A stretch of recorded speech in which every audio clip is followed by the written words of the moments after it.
Hi guys, my name is Anirudh Pant and this is the first episode of the series Chat with Masters. Today we are going to discuss about boxing, the ultimate sport, the sport that has been since the last so many centuries. And today we are going to be in touch with the head coach of Dahiya Boxing Academy, Mr. Vikas Dahiya. So let's join him. Hi sir. Hello sir. Good morning. Good morning. Welcome to the show. Sir बहुत सारी पिक्चरें बनी हैं boxing के बारे में, जैसे Mary Kom, Cinderella Man, Rocky Balboa. Boxing में ऐसा क्या है जो लोगों को इतना फैसिनेट करता है? बॉक्सिंग क्यों जरूरी है? और पर्टिकुलरली आजकल के टाइम में जब बॉक्सिंग एक नेग्लेक्टेड स्पोर्ट माना जाता है, तो क्या पर्सपेक्टिव है सर आपका कि बॉक्सिंग किस एज के बच्चों को सीखनी चाहिए और इससे क्या एडवांटेजेस हैं? सबसे पहले तो आपका स्वागत है हमारी एकेडमी में। Thank you sir. मैं आपको बताऊंगा, देखो आपने पूछा है बॉक्सिंग क्यों जरूरी है। हाँ। आप मेरे को इस चीज़ का जवाब दे दो भाई, पढ़ाई क्यों जरूरी है। पढ़ाई क्यों जरूरी है? कोई गरीब हो, अमीर हो, कैसा भी हो, लंगड़ा लुल्ला कैसा भी, हर कोई पढ़ना चाहता है। वो नहीं पढ़ना चाहता तो माँ बाप पढ़ाना चाहते हैं ना? हाँ। तो गेम क्यों नहीं कराना चाहते? और गेम तो बहुत तरह के हैं, बॉक्सिंग को छोड़ो आप, रेसलिंग है, जुडो है, और है, क्रिकेट है, बथेरे गेम है। लेकिन मैं बॉक्सिंग को प्रेफर इसलिए करता हूँ कि बॉक्सिंग एक गेम के साथ साथ आपकी नेचुरल लाइफ है, उसमें बहुत काम आता है। जो आजकल का स्ट्रेसफुल एनवायरनमेंट है सर, जिसमें लोगों को बहुत सारे तरह की हार्ट रिलेटेड प्रॉब्लम्स हो रही हैं, बहुत सारे मेंटल प्रॉब्लम्स हैं, तो आप क्या सजेस्ट करते हो कि बॉक्सिंग जो है वो not only physical but also mental health improve करता है? आप ये बोलना चाह रहे हो? बिल्कुल। गेम तो एक अलग चीज है, वो तो एक आर्ट है, एक कला है, लेकिन बॉक्सिंग इंसान को जीना सिखाता है। आप अपने आप में थोड़ा प्राउड फील करें, यार आई एम बॉक्सर। ठीक है, कल को क्या पता कैसा टाइम आता है। और खासकर मैं ये चीज, लड़के तो चलो फिर भी थोड़े कंप्यूटर टाइप होते हैं, किसी भी सिचुएशन को हैंडल कर लेते हैं। मैं मेनली ये चीज लड़कियों के लिए बोलना चाहता हूँ कि लड़कियां अपने सेल्फ डिफेंस के लिए, मेंटल के लिए जरूर बॉक्सिंग करें।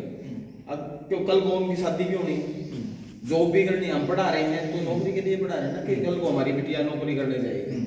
सपोज करो कल वो नौकरी करने जाती है, वहां पे 8-10 आदमियों के बीच में उसको बैठना पड़ेगा, नौकरी तो नहीं छोड़ सकती वो। लेकिन अगर वो बॉक्सिंग जानती है तो उसका माइंड बहुत हाई लेवल का होगा, तो वो 8 में क्या, वो 10 में, 20 में, 50 लोगों में भी नौकरी कर पाएगी, क्योंकि वो यहाँ से प्रिपेयर होगी। और आजकल जो है, जो मैं देख रहा हूँ सर कि गवर्नमेंट भी जो है काफी ज्यादा सपोर्ट कर रही है। खेलो इंडिया का जो प्रोग्राम चल रहा है, इसमें पर्टिकुलरली मैं देख रहा हूँ लड़कियों को जो है वो काफी ज्यादा बॉक्सिंग के लिए अभी encourage चल रही है अपनी वर्ल्ड बॉक्सिंग चल रही है, वुमेन वर्ल्ड बॉक्सिंग दिल्ली में। अभी वहाँ पे हमारी आज 6 बाउट है। अच्छा। ठीक है, तो अब नौकरी तो है ही है। हाँ। यार जरूरी नहीं है, देखो पूरा समाज पढ़ रहा है लेकिन सारे ही पढ़ाई में तेज हैं। कुछ ऐसे भी आदमी होंगे, बच्चे होंगे जो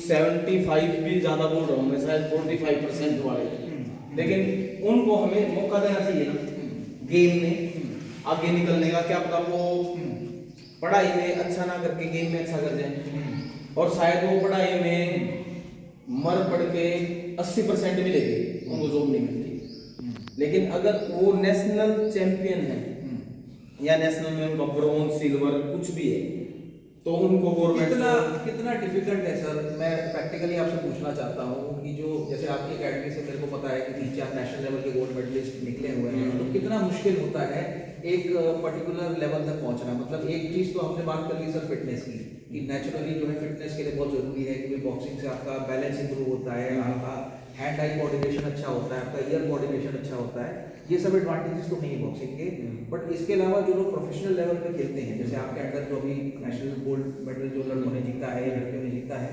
तो इनको कुछ बताइए कि कितने hours of exercise put up करनी पड़ती है और कितना उनको जो है टाइम डिवोट करना पड़ता है? देखो पंत जी, मैं आपको बताता हूँ, इसमें मैटर करता है कि आप बॉक्सिंग को लेके कितने सीरियस है। ये इसमें सबसे मेन करता है कि हाँ भाई मैं जाऊंगा, आंधी आए, तूफान आए, बारिश आए, कुछ भी आए, लेकिन मैं अपने ग्राउंड जाऊंगा। तो कोई भी माई का लाल आपको चैंपियन बनने से रोक नहीं सकता। जैसे ये पिक्चरों में दिखाया जाता है कुछ उस तरह से आप कह रहे हो मतलब वो तो एक फिल्म है यार, वो तो बनाई जाती है। हाँ। लेकिन ये तो खुद बनानी है। हाँ। ये तो रियल लाइफ है। हाँ। ये फैक्ट है। अगर आप इसकी इज्जत करोगे ना तो ये आपकी इज्जत करेगा। और इसकी इज्जत करने का मतलब क्या है कि आप इसको कितना प्यार करते हैं। आप इसके एक आदमी है, वो अपने घर कितने टाइम बाद आता है, डेली शाम को जाता है अपने घर। अगर वो अपना घर जाना छोड़ दे तो क्या उसका घर घर रह जाएगा? नहीं ना। ऐसे ही ये है, अगर हम इसको चाहते हैं कि ये हमें कुछ दे तो हमें भी इसको टाइम देना पड़ेगा। अगर आप इसके रॉयल हैं तो ये आपके लिए भी रॉयल है। ठीक है, मेन चीज ये है, अगर आप ग्राउंड दोनों टाइम करते हैं तो मैं लिख के दे सकता हूँ कि आप दोनों टाइम मतलब आप सर कह रहे हो कि मॉर्निंग इवनिंग, मॉर्निंग इवनिंग, जैसे मॉर्निंग में दो घंटे आप कह रहे हो कि ये प्रैक्टिस रिक्वायर्ड है 6 डेज अ वीक या 5 डेज अ वीक। मैं 5 साल से बच्चे लेने शुरू करता हूँ। ओके। वो क्यों लेता हूँ कि 5 साल का जो बच्चा आया है वो रिक्रिएशन गेम, कभी फुटबॉल, कभी वॉलीबॉल, कभी डंबल ले लिए, कभी भाग लिया, कभी आपस में पकड़म पकड़ाई खेला दिए। तो उसमें क्या होता है कि बच्चे का एक जुनून बनाना है कि उसको ये गेम पसंद आए। अगर उसको ये पसंद आया फिर तो वो छोड़ता नहीं, फिर तो वो उसमें कुछ ना कुछ करेगा। हम क्या बोलते हैं, बेटा एक बार 12th कर ले, बेटा एक बार 10th कर ले। जब तक बच्चे का ध्यान दूसरी जगह कन्वर्ट हो जाता है, या तो वो नशे में चला जाएगा या वो लड़कियों की तरफ चला जाएगा।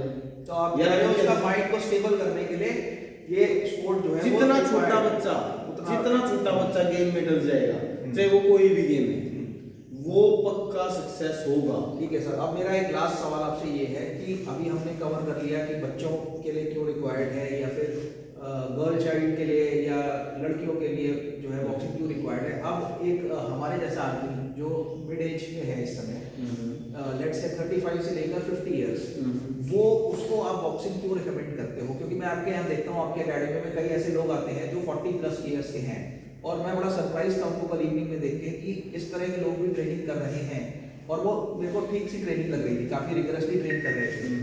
तो इसमें सर आपका क्या कहना है? क्योंकि ज्यादातर लोग जो है बॉक्सिंग आजकल नेग्लेक्टेड है, लोग ज्यादातर जिम ज्वाइन करते हैं या फिर नॉर्मल वॉक कर लेते हैं या वो कर लेते हैं, तो इसमें आप बॉक्सिंग क्यों रिकमेंड करते हो सर? ठीक है, मैं बताता हूँ आपको। देखो 40 साल तक तो ये गेम खेल सकते हैं। अब कुछ बंदे आते हैं मेरे पास, वो बोलते हैं सर मेरी तो 45 एज होगी। हाँ बिल्कुल, मैं तो कुछ कर ही नहीं सकता। हाँ, तो मेरा एक ही क्वेश्चन होता है, भाई जरूरी तो नहीं ना कि तुम खेल के ही कुछ करो। हाँ, कुछ क्यों नहीं कर सकते? हाँ, पढ़ाई हम मरते दम तक कर सकते हैं, तो गेम मरते दम तक क्यों नहीं? सीखने की कोई उम्र नहीं होती। ठीक है, तुम्हारी खेलने की उम्र निकल गई, लेकिन सीखने की तो है। बुरा टाइम कभी भी आ सकता है। दूसरी बात, मेन क्यों करनी चाहिए बड़े आदमी को, कि एक तो उसका जो आपने पहले ही बताया था आपके लोगों को कि ब्लड सर्कुलेशन, ठीक है, तो बड़े आदमी को तो हार्ट अटैक के बहुत चांस है। अगर वो गेम करेगा तो नॉर्मल हो गया। दूसरी बात, जो आज हमारी जो उम्र है वो 70, 75, 80 हाईएस्ट है, इससे ज्यादा नहीं है। तो जो लोग घर में बैठे रहते हैं रिटायर होने के बावजूद भी, या जॉब पे भी हैं, फ्रस्ट्रेशन है उनके पास, तरह तरह की बीमारियां लगा, ऑफिस जॉब भी ज्यादातर डेस्क जॉब भी है। हाँ, उन्होंने बीमारियां लगा ली और वो घर बैठ जाते हैं, फिर टीवी चला के बैठ जाते हैं, अपनी बॉडी के ऊपर बिल्कुल ध्यान नहीं है। खाना सारा बाहर का है, तो कम से कम वो यहाँ कहीं पे भी अपने आप को थोड़ा वर्कआउट में लेंगे, बॉक्सिंग में लेंगे। बॉक्सिंग एक ऐसा गेम है जिसमें चोटी से लेके एडी तक की जान लगती है। इसमें कोई खड़े खड़े, अब जिम में गए, डंबल उठा लिए, खड़े हैं, बॉडी तो काम नहीं कर रही ना, या राड ले ली, बॉडी तो काम नहीं कर रही, या कहीं पैरों की कर रहे हैं फिर हाथों की रहेंगे। इसमें पूरी मूवमेंट होती है, पूरी बॉडी की। इसीलिए मैं इस गेम को सबसे अच्छा मानता हूँ कि हाँ भाई, एक तो ये मेरा गेम है, ये भी फैक्टर है कि मेरे को ये पसंद है। दूसरा ये है कि वाकई में इसमें ऊपर से लेके नीचे तक का दम लगता है। तो बड़ा जो आदमी करेगा ना, वो हॉस्पिटल में बिल देने से अच्छा जो है वो बिल्कुल, जो उसकी लाइफ लास्ट के 5-7 साल हॉस्पिटल में निकलेगी ना, हाँ, वो फिट तो वो फिट रहेगा, तो अपनी चारपाई पे ही दम तोड़ेगा, हॉस्पिटल के दर्शन नहीं करेगा वो, क्योंकि वो फिट ही इतना हो जाएगा। ठीक है sir, thank you so much. बहुत अच्छा लगा आपसे बात करके। Hope you guys like the video. Thank you so much.